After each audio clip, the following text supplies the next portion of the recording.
안녕하세요. 기회의 땅입니다. 오늘은 대한민국 대표 해충 방제 기업인 세스코 얘기를 해볼까 합니다. 우선은 쥐박사라고 불리워졌던 창업자 전순표 회장의 얘기로 시작해볼게요. 강원도 정선에서 태어난 전순표 회장은 동국대학교에서 농학과를 졸업하고 대학원에 진학합니다. 그리고 졸업을 하고는 1961년부터 농림부에서 근무하게 되는데요. 연구원으로 일하면서 동시에 식량 창고를 관리하는 일을 맡게 됩니다. 그런데 정부의 식량 창고에 직접 나가보니 문을 열자마자 쥐들이 귀한 양곡을 와구와구 먹어치우고 있는 겁니다.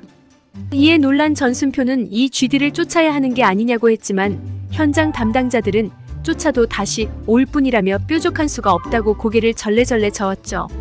이 당시 전국에서 쥐가 하루에 먹어치우는 쌀만 1200톤, 이는 연간 300만 석으로 국내 쌀 생산량의 10%에 달하는 엄청난 양이었습니다.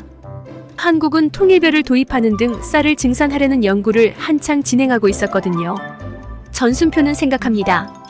기껏 열심히 증산해놓고 창고에서 쥐한테 먹이면 다 무슨 소용이지.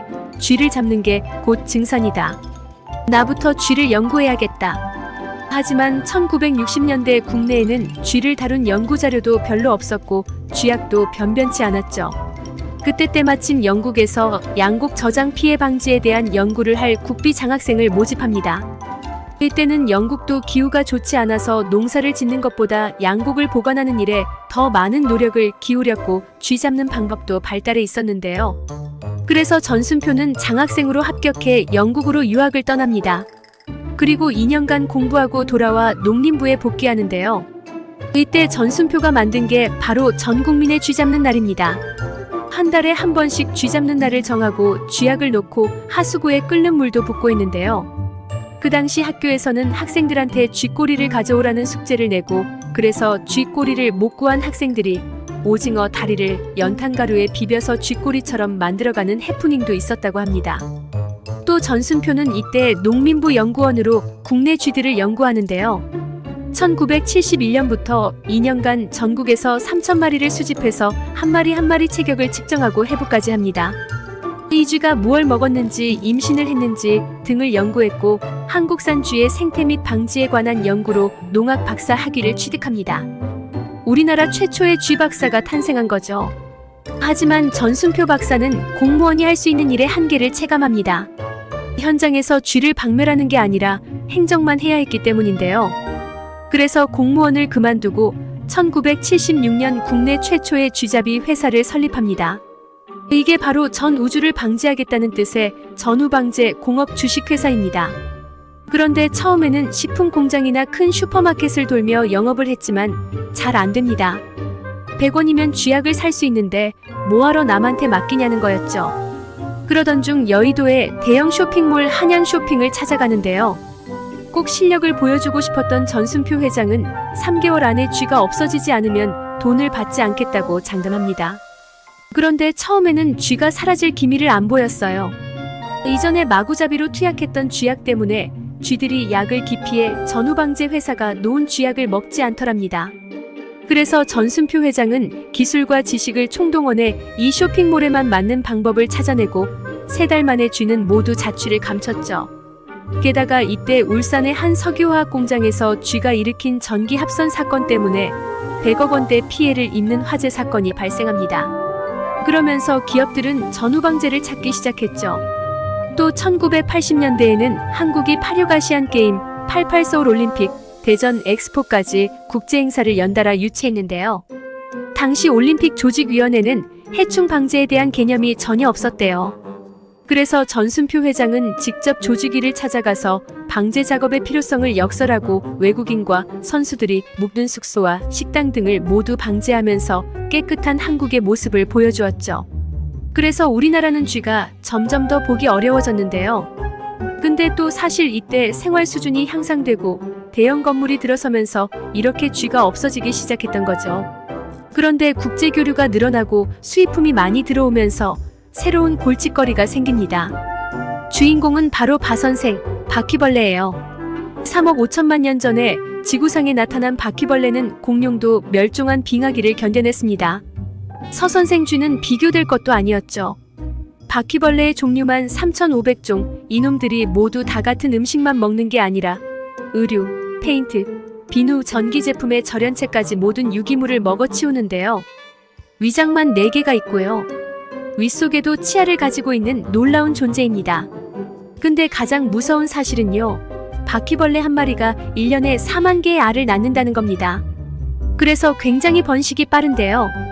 가정에서는 해충용 스프레이를 뿌리잖아요. 근데 이 바퀴벌레들이 진화가 너무 빨라서 스프레이를 뿌리고 3대가 지나면 다음부터는 약이 침투되지 않도록 외피가 두꺼운 새끼가 태어난다고 합니다. 또한 바퀴벌레가 위험 감지 능력이 굉장히 빨라서 스르륵 사라져버려가지고 우리 눈에는 안 보이지만 한 마리가 있으면 이미 수백 마리가 있다. 이런 얘기가 있는데요. 그래서 대형 빌딩, 호텔, 공항, 음식점 같은 데서 전후 방제에 바퀴 방제를 요청하기 시작합니다.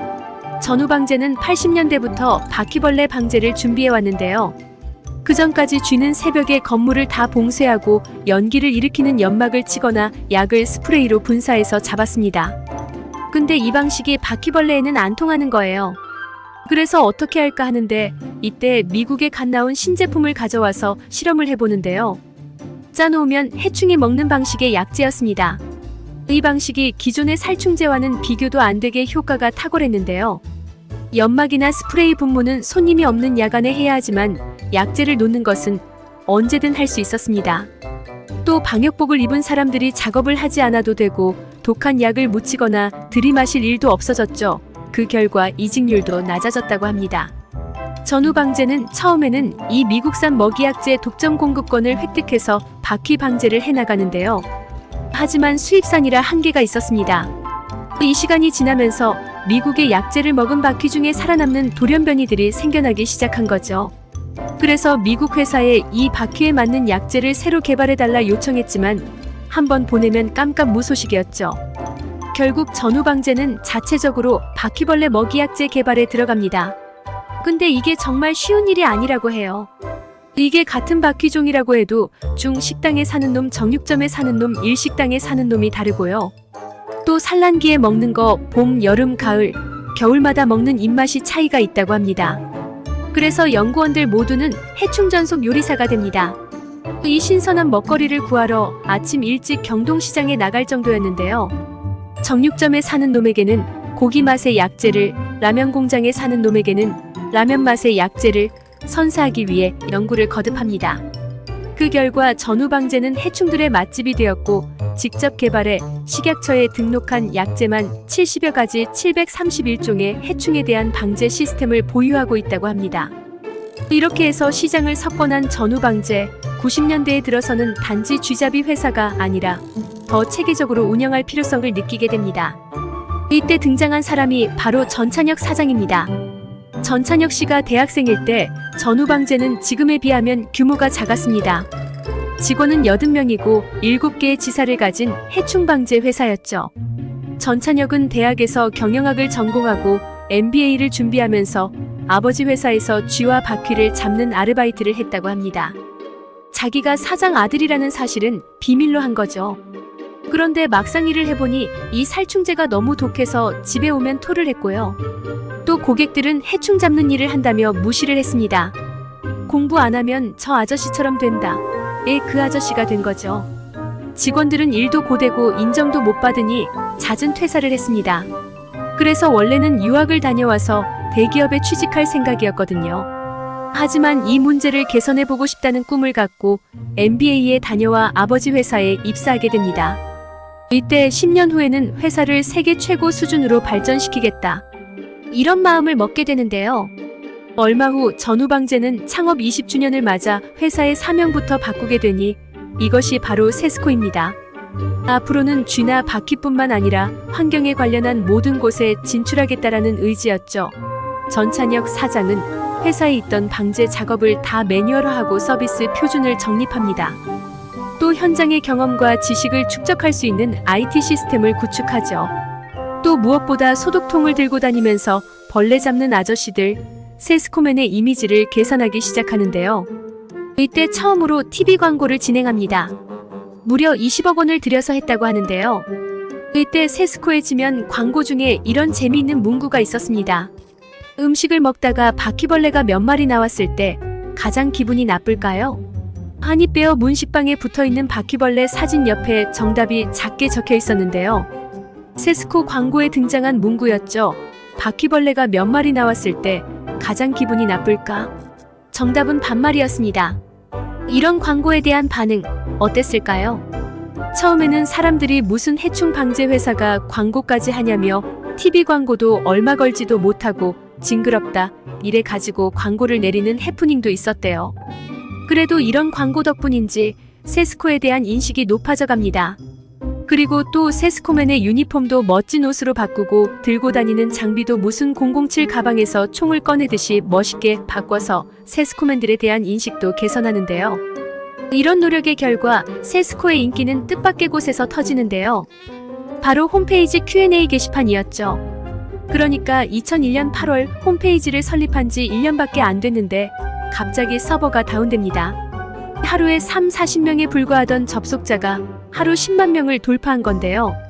세스코의 Q&A 코너에 가면 어떤 질문이라도 정성스레 답변한다는 소문이 퍼진 겁니다.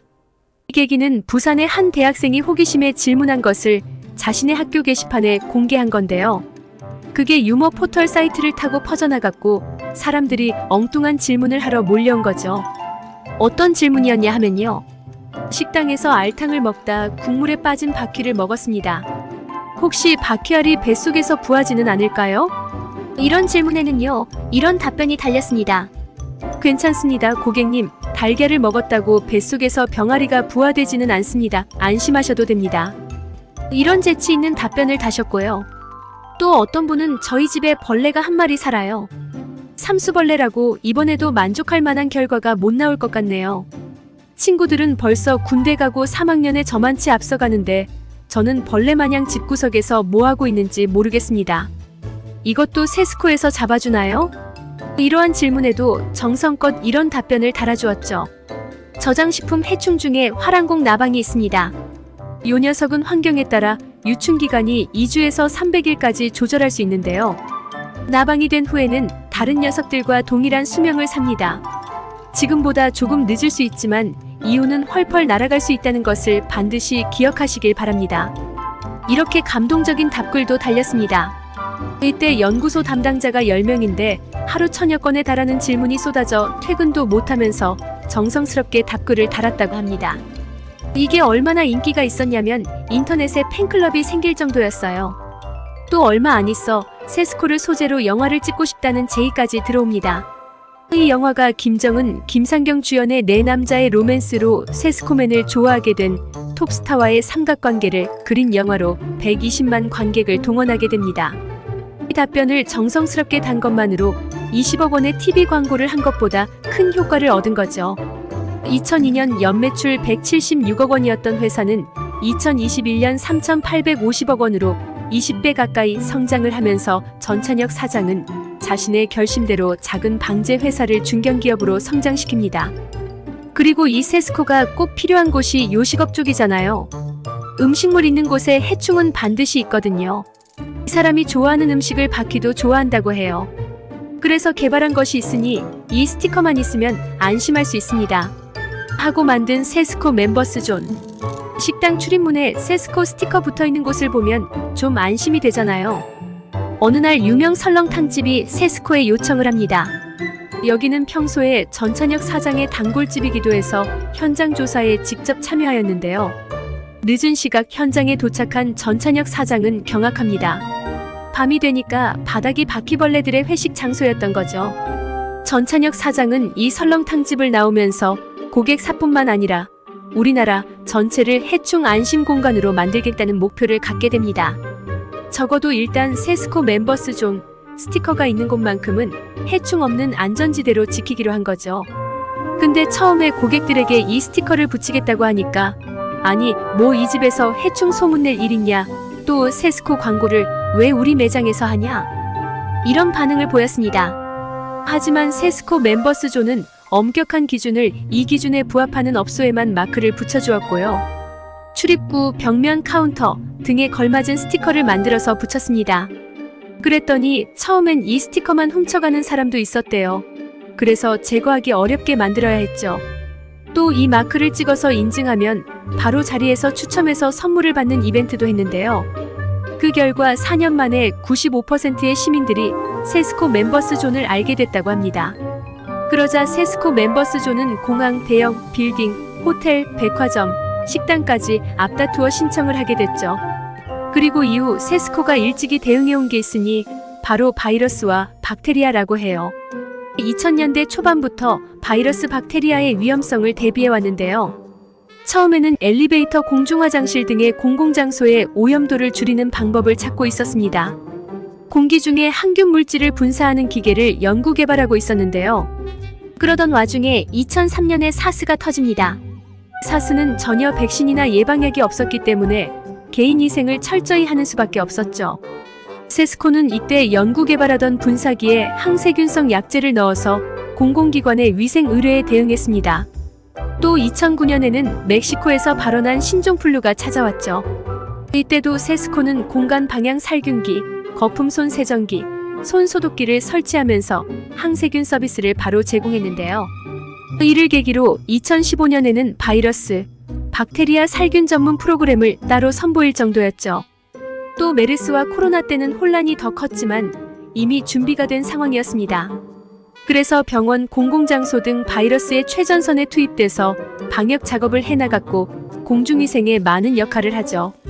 그리고 시대가 지나면서 우리의 위생과 건강을 위협하는 게 계속 바뀌고 있거든요. 빈대, 러브버그 이런 것들이 벼랑간 우리의 삶을 습격하기도 하고요. 또 먹는 음식, 숨쉬는 공기, 마시는 물에서 예상치 못한 환경 이슈가 계속 발생하는데요. 세스코가 이러한 데이터를 계속 축적하고 연구하면서 우리 생활 환경을 계속 지켜주기를 기대해봅니다. 어떠셨나요? 이러한 기업을 키워 옴에 있어서 여러 가지 구설수나 불협화음 등의 사회적인 이슈들도 많았던 건 사실입니다. 하지만 이 세스코라는 한 기업을 이루고자 흘렸던 많은 노력들과 거절의 아픔들이 있었기에 지금의 우리가 아는 그런 기업이 존재하는 것이겠죠. 우리는 두 가지 두려움을 이겨내야 합니다. 시작의 두려움과 거절의 두려움 말이죠. 감사합니다. 오늘도 두려움을 이겨내는 하루가 되십시오.